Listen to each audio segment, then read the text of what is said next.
Hello everyone. आज के lecture पर मैंने आपसे बात कही थी कि आज जो भी लेक्चर होगा वो बहुत ही इंपॉर्टेंट होगा, बहुत ध्यान से पढ़ना है हमने। आज हम कुछ प्रॉपर्टीज की बात करेंगे इनवर्स ट्रिग्नोमेट्रिक फंक्शन की।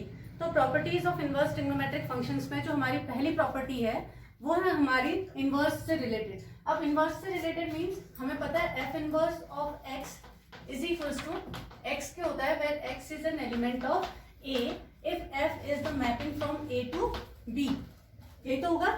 हम अगर बात कर रहे हैं इसकी एफ इनवर्स ऑफ एफ मतलब एफ इनवर्स ऑफ एक्स जो है वो एक्स के इक्वल होगा अगर एक्स ए का एलिमेंट होगा और मैपिंग जो एफ की जा रही है वो ए टू बी जा रही है। अगर एफ की मैपिंग ए टू बी जा रही है तो एफ इनवर्स एग्जिस्ट करने के लिए हमारे पास ये फंक्शन को क्या होना पड़ेगा, 1/1 होना पड़ेगा। और 1/1 होने के लिए एफ इनवर्स जो होगा वो कैसे जाएगा, बी टू ए। ये बात तो हमें आती है ना। हमने कहा था ये हमारा सेट है, यहाँ से यहाँ पर ये ए टू बी हमारी मैपिंग जा रही है। ये मैपिंग जो है एफ है और एफ इनवर्स यहाँ पर एग्जिस्ट करेगा अगर ये फंक्शन जो होता है वो 1/1 होता है। तो इसकी डोमेन इसकी कोडोमेन बन जाती है और कोडोमेन डोमेन बन जाती है। ये बात हमारी पहले हो चुकी है इनवर्स से रिलेटेड। ठीक है, अब तो बहुत ही प्यारी बात सुनिए ध्यान से कि अगर हम बात कर रहे हैं sine inverse of sine theta की, sine inverse of sine theta की बात करेंगे तो ये किसके इक्वल होगा, थीटा के। अब हमारे पास sine inverse of sine theta में जब हम बात करते हैं तो साइन इनवर्स फंक्शन है ना हमारा, साइन इनवर्स फंक्शन की डोमेन कोडोमेन किस पर बेस्ड होती है। मतलब हमारा जो फंक्शन काम करता है साइन का वो कैसे काम करेगा, साइन का फंक्शन काम करेगा हमारा -1 टू π/2 के क्लोज इंटरवल से -1 और 1 के क्लोज इंटरवल तक। और हमारा जो साइन इनवर्स का काम करेगा वो कहां से कहां तक करेगा, -1 to 1 से -π/2 to π/2। ठीक हो गया। तो जब मैं sine inverse sine theta is equals to theta के कह रही हूं तो थीटा को स्ट्रिक्टली किसका एलिमेंट होना पड़ेगा, थीटा को एलिमेंट होना पड़ेगा -π/2 और π/2 के बीच का। बहुत ही इंपॉर्टेंट बात, क्या sine inverse sine theta theta के इक्वल कब होगा, जब theta is an element of closed interval -π/2 to π/2। ठीक हो गया। अच्छा, कभी ऐसा केस भी तो आ जाएगा कि थीटा जो है वो -π/2 और π/2 के बीच का एलिमेंट नहीं है, तो हम कैसे इसमें पता लगा पाएंगे कि हमारा आंसर जो है वो क्या आ रहा है। ठीक है, जैसे पहले मैं आपको कुछ समझाती हूँ, ग्राफ के थ्रू समझाऊंगी और फिर आपको कुछ क्वेश्चंस कराऊंगी, एग्जांपल्स कराऊंगी, जिससे आपको ये बातें और अच्छे से समझ में आएंगी।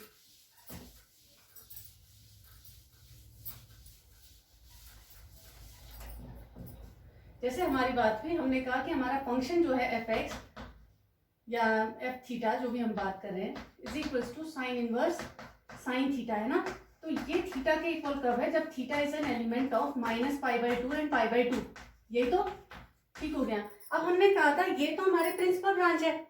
अब प्रिंसिपल ब्रांच के अलावा भी तो हमारे पास कई ब्रांच ऐसी थी जिन पर कि ये 1/1 दिखाता था, इनवर्स एग्जिस्ट करता था। जैसे π/2 to 3π/2, 3π/2 to 5π/2 और -π/2 to -3π/2, मतलब पीछे की तरफ भी अगर हम जाएंगे तो उसी तरीके से हमारे पास कई सारे इंटरवल्स ऐसे होते हैं जिन पर कि ये इनवर्स एग्जिस्ट करता है, 1/1 एग्जिस्ट करता है। तब उन केसेस में हम किस तरीके से अपनी वैल्यूज को डिफाइन करेंगे, तो इसके लिए हम क्या करेंगे, ग्राफ के थ्रू देखते हैं। हम सिंपल पहले साइन की बात करें ना, साइन की, तो इसके लिए हम क्या करेंगे, साइन का ग्राफ बना देते हैं। ये हमने साइन का ग्राफ बना रहे इस तरीके से। ठीक हो गया। अब मैं इसमें क्या खींचूंगी, पहाड़ जैसे बना देते। देखिए ध्यान देना, बहुत ही इंपॉर्टेंट पार्ट है हमारे इसका सिलेबस का, ये याद रहना चाहिए हमें। ये हमारे इस तरीके से पहाड़ बनते जा रहे हैं।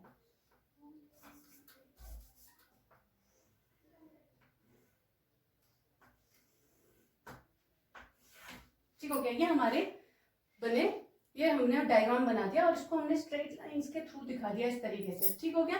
अब स्ट्रेट लाइन के थ्रू दिखा रहे हैं तो ये वाली लाइन जो है ये ओरिजिन से पास हो रही है, स्ट्रेट लाइन है, ओरिजिन से पास हो रही है। एक बार ये वाली लाइन जो है ये इधर को टिल्टेड है, अगर मैं इसको पैरेलली यहाँ पर शिफ्ट करूंगी तो वो इस तरीके से जाती हुई दिखेगी। तो इसका मतलब है इस लाइन की इक्वेशन की अगर मैं बात करूं तो ये y is equals to x type की इक्वेशन बनेगी इस लाइन की, और इसकी y is equals to -x type की इक्वेशन बनेगी। देखिए बहुत ही ध्यान से, तो इसका स्लोप हमारे पास 45 डिग्री मतलब 1 के इक्वल होगा tan 45 डिग्री मीन्स 1 के इक्वल, और इसका स्लोप जो होगा वो -1 के इक्वल होगा। बहुत ही प्यारी बात, इसका स्लोप जो है वो 1 के इक्वल और इसका स्लोप जो होगा वो m इज इक्वल टू -1 के है। इतनी बात समझ में आई। ये हमारा 0 है, जहां पर ये दिखाता है ये आया -π/2, पीक पर ये π+π/2, फिर हमारा ये पाई, फिर हमारा ये 3π/2, और फिर ये हमारा 2π, फिर ये वाली लाइन आ जाएगी हमारी 5π/2 की, फिर हमारा आ जाएगा 3π, और इसी तरीके से हमारी वैल्यूज बढ़ती जाएंगी। अच्छा, अगर कोऑर्डिनेट्स की बात करें तो ये 0 0 कोऑर्डिनेट है, ये π/2, 0 है, ये π, 0 है, 3π/2, 0 है, 2π, 0, 5π/2, 0 और ये 3π, 0, ये कोऑर्डिनेट्स हैं। अगर मैं x एक्सिस और y एक्सिस या कार्टेशियन कोऑर्डिनेट की रिस्पेक्ट में इसकी बात करती हूँ, ठीक है। इसी तरीके से ये जो आ जाएगा हमारे, ये -π/2, नीचे दिखाती हूँ, -π/2, ये -π, ये -3π/2, और ये आ गया हमारा -2π, ये हमारे एलिमेंट्स आ गए भैया जी इसके अंदर। अच्छा, अब ये हमारी बात हुई, तो मैं हर एक की बात कर रही हूँ। देखिए हमारे ग्राफ को जब इनवर्स ट्रिग्नोमेट्री में हम बात कर रहे होते हैं तो हमारा ग्राफ -π/2 से π/2, हम इंटरवल्स को सब डिवाइड कर देते हैं। अब हम डिवाइड कर रहे हैं तो हमने ये -π/2 से π/2 तक लिया रहता है। अब -π/2 से π/2 अगर हम बात कर रहे होते हैं तो हमारी ये स्ट्रेट लाइन आ रही है। फंक्शन यही है हमारा, f theta is equal to sine inverse sine theta is equal to theta. इसका मतलब है ये हमारा क्या है, y, और ये हमारा x। अगर मैं इसी को बात कर लूं दूसरे तरीके से तो ये क्या होगा, fx is equal to sine inverse of sine x is equal to x, where x is an element of -π/2 to π/2। क्यों भाई, ऐसा तो हम कर सकते हैं ना। तो हमें ये फंक्शन दिख गया, समझ में आ गई, और ये fx जो है वो हमारा अपने आप में y का काम कर रहा है। इतनी बात हमारी क्लियर हो गई, ठीक है। अब मैं इस फंक्शन की, इस वाली लाइन की बात करती हूँ। इस वाली लाइन की इक्वेशन देखिए, फंक्शन यही है हमारा, fx is equal to sine inverse sine x की बात कर रहे हैं हम। अब ये कैसे x के इक्वल हुआ ये हम देख रहे हैं। ये लाइन है ना, इस लाइन की इक्वेशन अगर मैं निकालूंगी तो इस लाइन की इक्वेशन क्या निकलेगी। इसके लिए हमारे पास फॉर्मूला होता है y - y1 is equal to m into x - x1, ठीक हो गया। इसमें एक हमारे पास एक कोऑर्डिनेट पता है हमें 0, 0 हम डाल देते हैं, और स्लोप मुझे पता है इसका 1 है। तो y - 0 is equal to 1 into x - 0, तो y is equal to x, हमारे पास वैल्यू आ गई। y is equal to x means fx is equal to x when x is an element of, x किसका एलिमेंट है, -π/2 और π/2 के बीच का एलिमेंट है, where x is an element of -π/2, π/2। तो हमारे पास जो वैल्यू आई y की मीन्स fx जो आया वो x के इक्वल आया when x is an element of -π/2 and π/2, ठीक है। दूसरा पकड़ते हैं, अगला हमारा कहां से जा रहा है, π/2 टू 3π/2।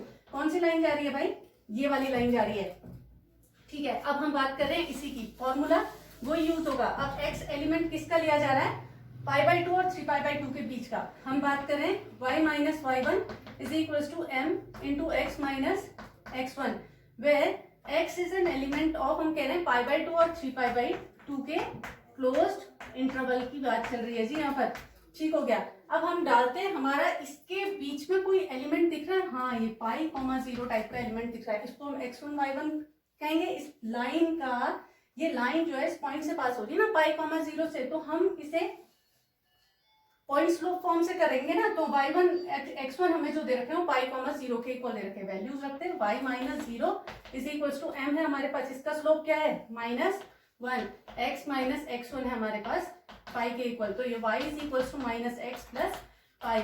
तो कहीं पर आपको इस तरीके के क्वेश्चंस दिखेंगे, एडिशनल क्वेश्चंस भी हम करेंगे तो उनके लिए भी हमें फायदा होगा, इनको हम डायरेक्ट कर सकते हैं। -x plus pi when x is an element of π/2 and 3π/2, ठीक है। इसी तरीके से अगर मैं इस लाइन की इक्वेशन निकालती हूँ, देखो मेरी इस लाइन की निकली y is equal to x, इस वाली लाइन की इक्वेशन निकली मेरी y is equal to -x plus pi. इस लाइन की इक्वेशन निकालूंगी 2π, 0 से पास हो रही है, इसका स्लोप +1। अगर हम बात करेंगे तो y - 0 is equal to 1 into x - x1 हो गया हमारे 2π के, तो y is equal to x - 2π। ये लो जी हमारी ये वाली इक्वेशन जो निकल गई, y is equal to x - 2π। मतलब हमारे पास जो ओरिजिनल वैल्यू होती है ना x, उसमें से हम -2π कर देंगे तो हमारे पास ये वैल्यू निकल जाएगी, यहाँ के बीच का अगर हमें एलिमेंट मिल रहा है तो, ठीक है, इसी तरीके से हम इधर का भी निकाल सकते हैं। अगर मेरे पास एलिमेंट है -π/2 और -3π/2 के बीच का, तो मेरी इक्वेशन जो बनेगी -π 0 से पास हो रही है तो y - y1 is equal to, इसका स्लोप हमारे पास कैसा हो गया, नेगेटिव, तो -1x - x1 मतलब +π, या मैं बिना y is equal to -x - π के। ये हमारी इक्वेशंस हमें याद रखनी पड़ती हैं। मतलब याद क्या रखनी पड़ती है, आपको ये फिगर याद रहेगा तो आपको ये सारी चीजें बहुत ही इजीली याद हो जाएंगी। जैसे मैं एक क्वेश्चन पकड़ती हूँ और आपको समझाती हूँ। जैसे एक क्वेश्चन ले लेते हैं, साइन इनवर्स साइन 5π/6।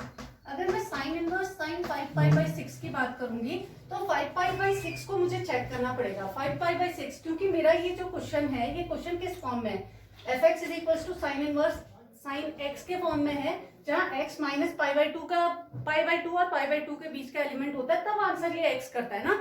x अगर -π/2 और π/2 के बीच का एलिमेंट होगा, मतलब अगर इस लाइन में आ रहा होगा हमारा ये, मतलब -π/2 और π/2 के बीच का एलिमेंट होगा, तो आंसर क्या करेगा, x करेगा। अच्छा, यहाँ पर हमारे पास है साइन इनवर्स साइन 5π/6। पहले तो चेक करते हैं 5π/6 जो है वो कौन सा इंटरवल का एलिमेंट है। अब 5π/6 मतलब π/6 इज 30 डिग्री, 5 × 30 150 डिग्री। 150 डिग्री मतलब किसके बीच का एलिमेंट होगा, 180 और 90 के बीच का एलिमेंट। 180 और 90 के बीच का एलिमेंट मतलब कहीं यहाँ पर होता होगा और वो इस लाइन को टच कर रहा है, दिख रहा है आपको ये वाली लाइन को, तो इसका मतलब है ये वाली लाइन की इक्वेशन लगने वाली है जी इसमें। और ये वाली लाइन की इक्वेशन क्या है, y इज टू -x + π। तो हमारा जो इसका आंसर हो जाएगा वो किसके इक्वल होगा, -x। x कौन बैठा है जी, ये -5π/6 + π, that is -5π/6 + 6π, that is π/6। तो इसका आंसर हम देखते ही, हमने ऐसा पढ़ा है भैया कि sine inverse sine x is equal to x होता है, नहीं, x कब होता है, जब वो -π/2 और π/2 के बीच का एलिमेंट होता है। तो हमें पहले चेक करना पड़ेगा ये कौन सी वाली लाइन में आ रहा है, किसके बीच का एलिमेंट है, कौन सा इंटरवल के बीच का एलिमेंट है। जिस इंटरवल के बीच का एलिमेंट होगा वो इक्वेशन काम करेगी। जैसे एक और क्वेश्चन हम देख लेते हैं, एक और हमने पकड़ा साइन इनवर्स कुछ पकड़ लेते हैं, रुकिए मैं खुद से पकड़ लेती हूँ। साइन इनवर्स, अगर ऐसा होता साइन इनवर्स साइन π/3 की बात हो रही होती, साइन इनवर्स साइन π/3 की बात हो रही होती। अब π/3 को चेक करेंगे, π/3 मतलब 60 डिग्री, π/3 60 डिग्री मतलब किसके बीच का एलिमेंट, -π/2 और π/2 के बीच का एलिमेंट। तो इसका आंसर डायरेक्टली हम क्या लिख सकते थे, π/3 के लिख सकते थे।